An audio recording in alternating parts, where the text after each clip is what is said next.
So, Allison, when is the first time you heard the words hypertrophic cardiomyopathy? Such a good question. I think I was about 13 years old when it was spoken to me, and the doctor was telling me it was something I had. Wow. So you were diagnosed at 13. I was, yes. I was 12, you were 13. We've lived a life, my dear. We've lived a life. So this is Tales from the Heart, a podcast from the Hypertrophic Cardiomyopathy Association, and this is Patient Edition. And today we're speaking with Alison Conklin, who I'm happy to say I've known for a great many years now. And she's got an amazing story of resilience and loss and gain and creativity that I wanted to share with our HCM community. Alison, welcome to Tales from the Heart. Oh, it's so good to be here. Thank you for having me. I love you so much, so it's an honor. It's an honor for us to have you here because, girlfriend, you've done some things and you've got a following and you're this world famous photographer who's living her best life, but it didn't start out so smoothly. So let's start by talking about your mom a little bit and what happened to mom and her diagnosis. Yeah. So my mom was amazing. She was diagnosed with hypertrophic cardiomyopathy. I think it was like IHSS. Do you remember those days? Whatever. Yeah, I remember those days. Yeah, I mean, I think that's actually what I was diagnosed with, right? But she was diagnosed, had one of the very first like septomyectomies back in like the late 70s for her hospital where she was.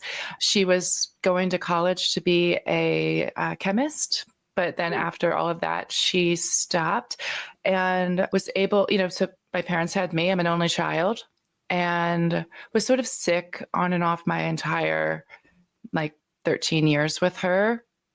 And one day the two of us were just hanging out in the kitchen. It was my first day as a page in the library. It was a summer job. Spoiler alert, I don't know or ever understood the Dewey Decimal System. And I apologize to anyone ever looking for a library book at that said library in which I was starting my first job that day. But the two of us were hanging out in the morning before I had to go to work. And suddenly she just looked at me and she was like, I don't feel well. And I was like, well, what do you mean? And then she just collapsed and fell against the counters and fell on the floor. And I remember I had just taken a babysitting class at the hospital and did my the best attempt of CPR, right? You learn it, but you can never know how you're going to be able to fare with it when you're trying it in real life. But I remember sitting there trying and begging her to wake up. I had to call 911 and had to call my dad. And yeah, I mean, obviously, she didn't make it. She ended up dying that day. And I think there's lots of hard parts, but I remember coming home from the hospital, just my dad and I, suddenly just the two of us, not the three of us, and having to she was in the middle of cooking. So it was like putting away all the food that she had made and knowing it would be the last piece of bread that I would eat that she made or all of those things. And it's just, I remember I had only been diagnosed 5 months prior to her death. And I remember when my her cardiologist said to me after my echo, the reason they had gotten me there is I had passed out in the middle of a competitive floor hockey game in gym class. And he was like, your heart is just like your mom's. And I had no idea what that meant. But there I was as a teenager. What year are we in? We're in 94. So, I had just been diagnosed with HCM and just watched my mother die literally in front of me. She was 42 when she passed away. And so in my head, I had always assumed that I would also die at 42. Yeah. Spoiler, I'm 44. Still here. Still here. Past that number. My grandfather was also 42 when he had his cardiac arrest and died. It's there are certain numbers that stick with our families, and we assume, when I was 12, I was diagnosed and knew my grandfather died at 42, which sounded so old. Right. At 56, it sounds so young, so right. It's all about perspective. Mm-hmm. So here you are a 13-year-old girl, 1994. I hadn't started the HCMA yet. My sister was still alive. So here I am living a parallel life in New Jersey, and you're in Pennsylvania. After mom passes, your dad introduced you to a hobby. Mm-hmm. Let's talk a little bit about that creative outlet. Right. So, I mean, this is, as I said, 94. So this is before social media. So my dad was like, hey, can you put together a memorial wall for your mom's service? And basically handed me a big old box of photos. They were hobbyist photographers, both chemists. My dad was had a doctorate in chemistry and was a working chemist. My mom obviously was interested in that. So that science of developing photos was something that they were passionate about and would turn any like little apartment bathroom into a darkroom. Well, my family is a big Sicilian family, and they had all come in out of town for the funeral. And I remember just being really overwhelmed. I'm still obviously in shock. There's a lot I'm working through. And my dad gave me this box, and I remember going through these images, and they were like black and white contact sheets and like all of these candid, amazing photos that like I'd never seen before that really showed me who my mom was. Like, you know, beyond the portrait of Owen Mills or Sears, it was sort of this like window into who she was, because it was like her in her kitchen cooking because she loved to cook, and it was her laughing or with her eyes closed mid whatever. Like it was just this beautiful record of who she was. And I realized how powerful photography was, and I suddenly fell in love with it. And my dad, he was suddenly a father of, you know, single father of a teenage daughter. And so I would beg him to teach me how to develop film because he had all the darkroom stuff. And so he did. And, you know, what was really beautiful about that is I learned to, you know, take photographs and develop photographs from negatives that my parents had. And I was developing like by hand all of these beautiful portraits of my mom, and like my dad and I would be in the darkroom and we'd watch like her face come up in the fixer, and like it was very healing. And I think that's just, I fell in love with it, and I've been a photographer ever since. Wow. There's so much there. There's so much pain. There's so much beauty and a purpose. A purpose, because you had that experience. You know the value of family photos. You know the value of somebody being able to look back on their lost loved ones in that image. And it's more than just a picture. You know, that picture says was 1,000 words or whatever, but these are our lives encapsulated on a piece of paper at these moments that my favorite photos are candids. The pose things, I'm always uncomfortable myself posing for picture. I'm like, should I smile? How do I smile? I don't know. I love candid shots. And some of my favorite pictures of my sister, who I lost at 36 to HCM, there's so much in those candid photos. They're not perfect. Technically, they're probably really not perfect, but I love those candid shots. Right. And that's what photography is all about. Like, what does it make you feel when you look at it? And I think, you know, that sort of drove my career from that point, you know, to be able to capture people in a way. And maybe they don't realize it because they haven't experienced, but everybody goes through something, right? Or many things. We all go through a lot. Life is complicated, messy, and dirty, and nobody gets out of here alive. And my goal is to die on my 94th birthday, laughing, blowing out candles. This is how I hope to leave, in a non-dramatic way. So, and hopefully somebody will take some photos. Right. So you're 12, you take up photography, you're 13, I was 12, you're 13, and you take on that photography project as a teen and adolescent, and then you turn it into a career, but simultaneously you're managing your HCM, and you watched your mom die, and they said your heart was like your mom's. Right. What did you do to manage your HCM, you know, from 13 to your mid-20s? I mean, I think what was interesting is in that time period, and again, I think things have obviously changed, they pulled me out of all sports. So I was very athletic at the time of my diagnosis. And my claim to fame is I was on the all-star team in basketball in high school. But obviously, it all got pulled. I couldn't do any of that. So it was sort of this, I didn't know what to do. I was terrified, to be honest, because I just watched my mom die just in the middle of cooking food. And so they were like, don't go up any steps, don't be crazy, you know? So I was scared. there was a lot of fear, but then I would follow the rules of take the medications and go in for all the appointments, and also try not to make it my personality the best way that I could, that game. And I just sort of lived my life. And I think that was the best coping mechanism I could have had. And I also think that's how it crept up on me so quickly that I was suddenly at a point where they were like, yeah, you need a transplant.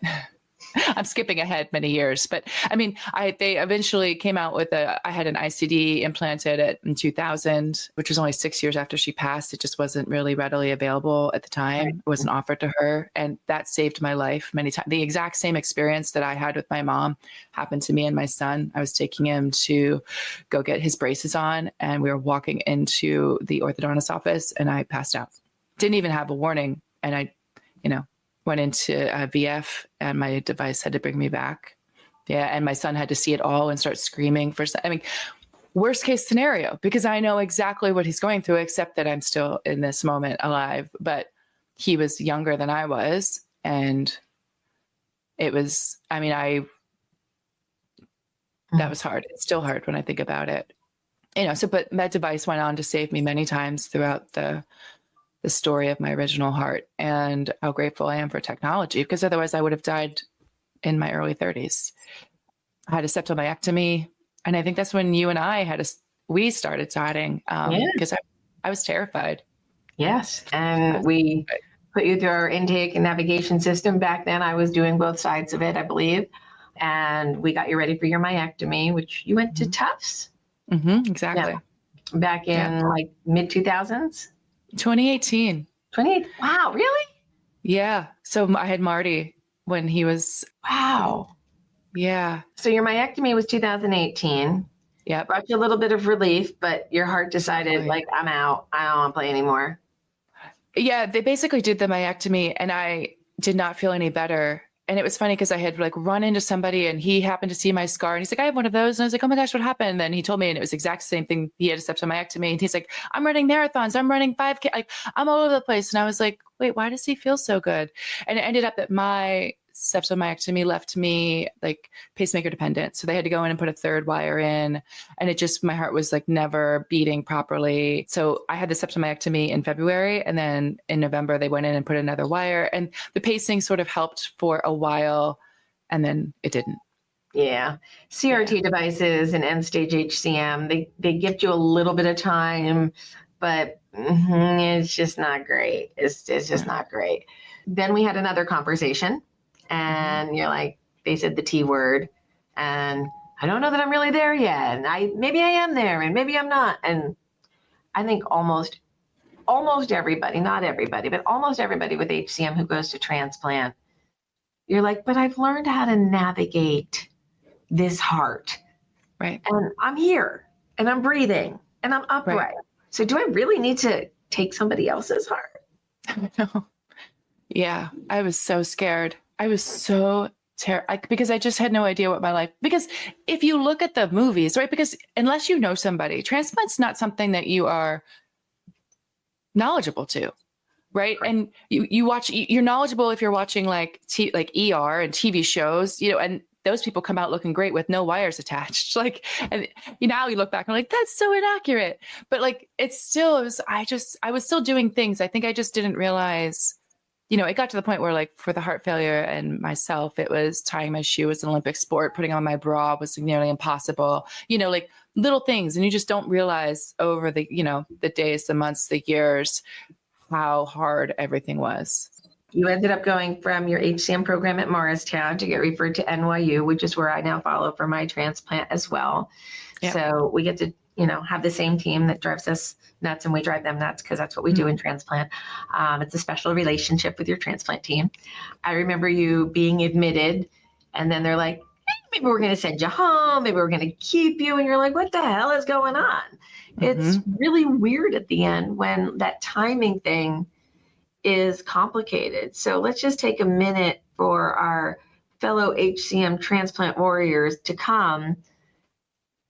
Tell us what was going through your mind as you were heading to that moment of here's a heart for you. So basically they said to me, listen, you have about 6 months to live without a heart transplant. And you better start listing. And I didn't believe them for a second. And it's funny because I love Dr. Martinez and he laughs at me every time. I was like, I can't possibly believe this is true, but I will do everything you're saying to me. I'm very like, I'll do what you're telling me to do. I'll do all the tests. But then my dog died of DCM. And I know this sounds really weird because Dr. Martinez will be like, I was telling you were going to die, but it wasn't until your dog died that you were like, okay, all right. But it was a whole thing. And they were like, okay, well, you're almost done. They checked all the pressures and they were like, okay, you need to be listed and you need to wait in the hospital. Like you're sick enough, your status 2. I got into the hospital and they finished and they did one. And I sat around for a couple of days while they were like doing other things. And then they tested the pressures and like, they actually look really good. And I had already blown up my entire like life, canceled all of my fall weddings, winter weddings. And we're like, we're going to send you home, put you at status 4. And I was like, wait, hold on. How can I have like been like by death's door 2 days ago, 3 days ago, and now I'm okay? Now I'm okay.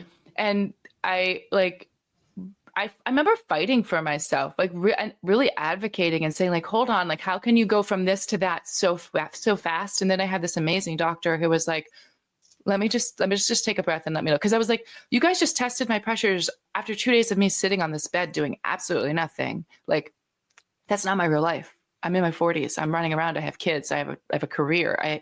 And then they kept me for a couple of days, put me through some tests, and were like, right.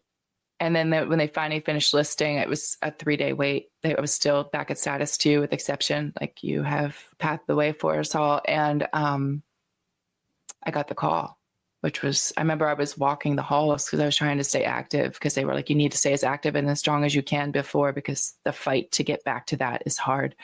And they weren't kidding. And the doctor came in and was like, hey, can I walk you back to your room? Can we have a talk? Didn't in a million years think that he was going to say, hey, we found a match. Yeah. Let's talk about that moment for a second for those who may someday have that experience. And for those who will never know that experience, it is the most surreal moments of my life when my phone rang at 12:30 at night on Groundhog's Day. Hello. I'm like, my first thought was, please don't let it be like the movie. I only want to do this once. Right. Just knowing that in a few hours, you're going to get this gift. It's not 100% guaranteed that you're waking up. Right. Or who you'll be when you wake up. Right. What was the moment for you? The doctor told me that. I called my husband and my kids, and they all came into New York. We, hugged one last time. And I remember the team was keeping me so like, this is going to be so great. Like, everybody was hyping me. And then it wasn't until literally I got rolled I was still like fine. I had been through tons of surgeries. I was still fine getting rolled into the OR. And then I remember the anesthesiologist, who was amazing, was chatting with me. And then suddenly like he got busy and I was just sitting there, like laying there, right? I'm sure you can relate to this, looking at everyone. And I'm like, wait, hold on. This isn't like a normal surgery. I started to freak out and then I was done. They had put me under. I was like, like, thank goodness. So it really wasn't until I didn't think it was real. Cause even when I woke up, I had the breathing tube and everything, but I was still like, did it happen? Because they kind of do prep you and say like, we could get you in there, we could put you under and something could throw it awry. So it's very surreal. I remember just finding out that there was a match and being devastated for the donor family. Cause I know he was a gentleman and then I have 2 sons. So I was like, this is somebody's Jonas, this is somebody's Moses, and just being like, so sad. I mean, there's just, it's the most complicated emotional experience I will ever have, I think, is transplant, because it's 2 things can be true at the same time. You can be absolutely so excited about the possibilities of having this beautiful chance and this healthy life. And also you can be completely devastated for how you got there, for your own life and for the other families. And it just, I think I've learned that 2 things can be true at the same time. That's very, very well said. And as a donor family and as a recipient, I've literally walked both sides of the equation. Right. And the one thing that I can tell recipients is that as a donor family, in that moment of darkness, my sister was 36, she died of cardiac arrest. So obviously they weren't taking her heart. They took her kidneys and her liver to give to others. There was this teensy tiny speck of light in an otherwise black, depressing, horrible space. But there's this little light saying, somebody else is going to benefit because my sister gave a gift. And there's hope in that moment. And I've held on to that hope since 1995. For some reason, even when we signed off on my sister becoming a donor, that day, June 15th was when we signed the papers, 1995. I looked at my family and said, remember how this feels? I know we're going to be on the other side of this equation someday. And all those years later, in 2017, there I was getting the gift that somebody else had to have that other moment for. And I have such respect for my donor family, although I only know Brandy's name. I don't know anybody. Her sister's Mandy. Mandy, if you're out there, honey, call me. Love to meet you someday. But maybe I won't. Knowing that there's a family in pain, so sad. Right. But being able to live my best life and live all of my bonus days with a smile, even when they're hard days, is beautiful. So I just dropped the name Bonus Day, which I absolutely love that. So tell us what you've done since your heart transplant there, Allison. I know. So thanks. I remember going through the first year and like wishing so many things, wishing for like, first of all, when I had they told me, hey, you need a heart transplant. I sat through an intake meeting and it was so terrifying. And I remember wishing that I had something that I could relate to. And I've worked in photography and magazines my entire life. And last January, the idea was proposed, like, what if we did a transplant magazine that featured stories? Because I wanted to see people that had this experience and then went on to live their lives in a beautiful way. Because there's definitely, I mean, there are hard days. I am not just like, I'm not saying that there's not, I'm not trying to say it's rainbows, but I'm just trying to say like, you and I shouldn't even be here to have this conversation right Absolutely. now. You know, and like, I go through each one of my days thinking like, everybody I meet, I shouldn't be meeting because I shouldn't be here. And I don't know their story, but like, how can I make their lives better? Right? Life in general. I mean, just look at us for receiving a gift of an organ.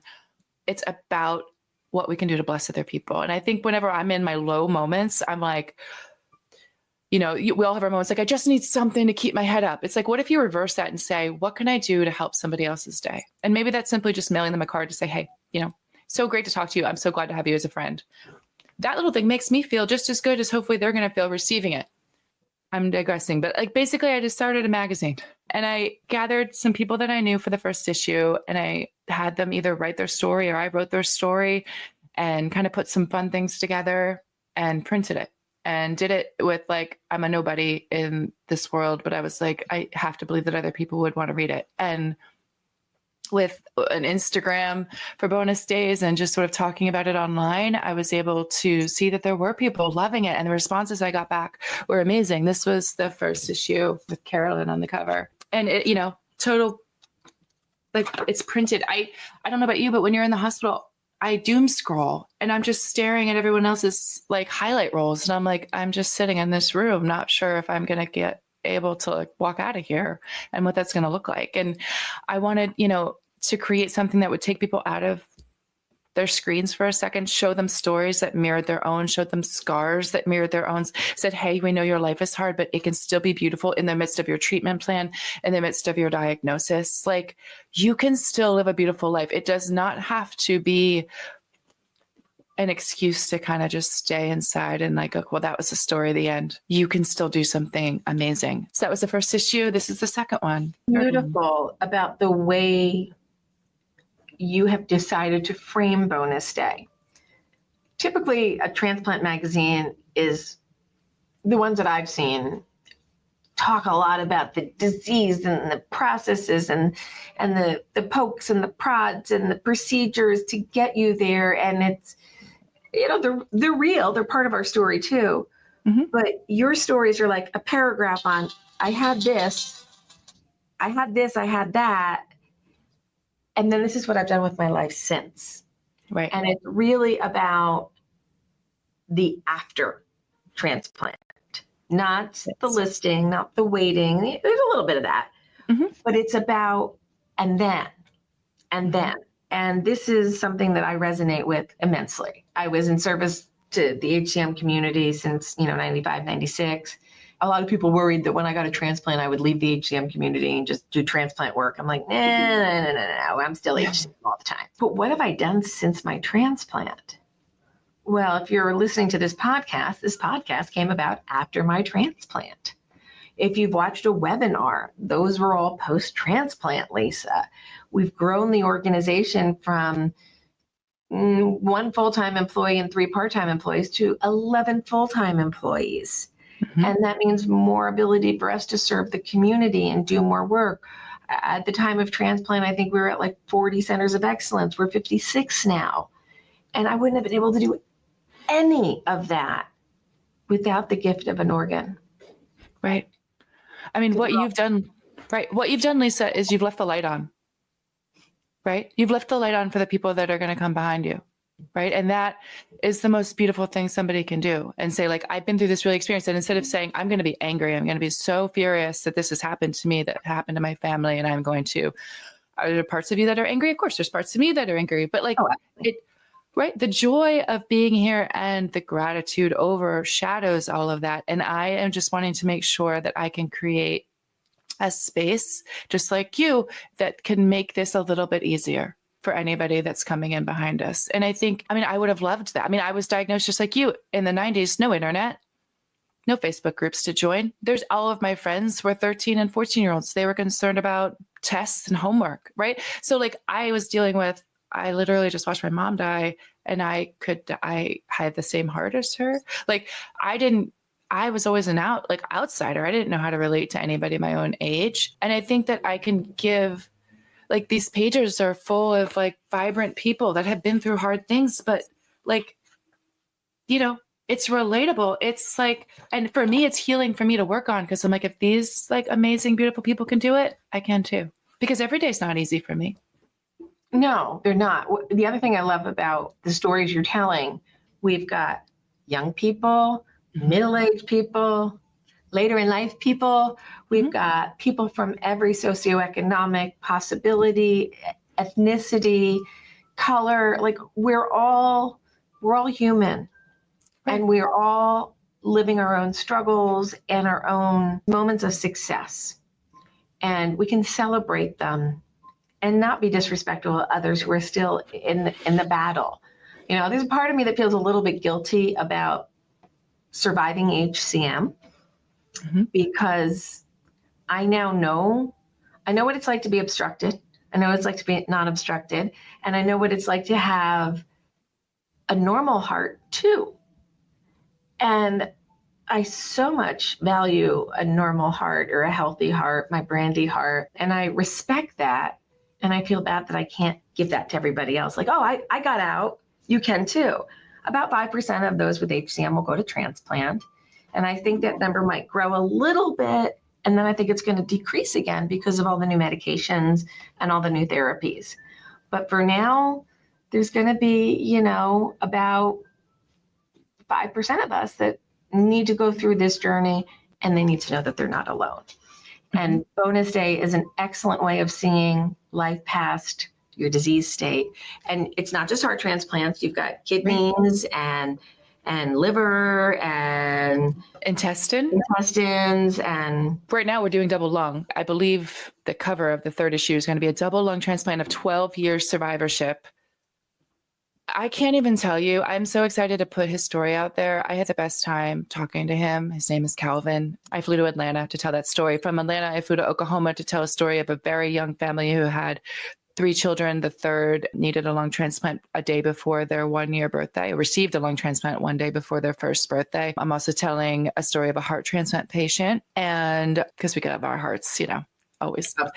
And then I have a liver transplant that I'm flying to South Carolina to tell his story. And you know what? It doesn't matter how we got to transplant, what organ it is. When you're in this community of chronic illness and transplant, we all understand the celebration of each day and also like the struggle, right? We all share. I've like been reading all these people's stories and talking to all these different people, and we all share the same. It doesn't matter where we came from. We all share the same anxieties and the same hopes and the same goals. And like, it's a beautiful thing. I just love working on it so much. And I think that my goal has been to create it in a beautiful way that even if these things didn't apply to you, you'd still be like, oh, I want to pick that up and read it. So and that is nice. You are a gifted photographer. The photos are gorgeous. The way that you show the lived experience of living a bonus day. Right. You know, just really think about those words, listeners. Bonus day. Okay. Mm-hmm. We all have days, but in the transplant world, every time we wake up, it's a bonus. I probably would have lived another upwards of a year. It would have been a very uncomfortable year, but I probably could have survived with my old heart, affectionately called the bitch because she tried to kill me. Mm. We have a love-hate relationship, but I would be dead. Mm-hmm. I would be gone. I wouldn't have been able to do a lot of amazing things that I've done post-transplant. So right. Every day is a bonus. Exactly. And here's the thing, you can't just be thankful for the days that you were able to accomplish so many things. I'm also grateful for the days I can't get off the couch. My type A personality does not do there.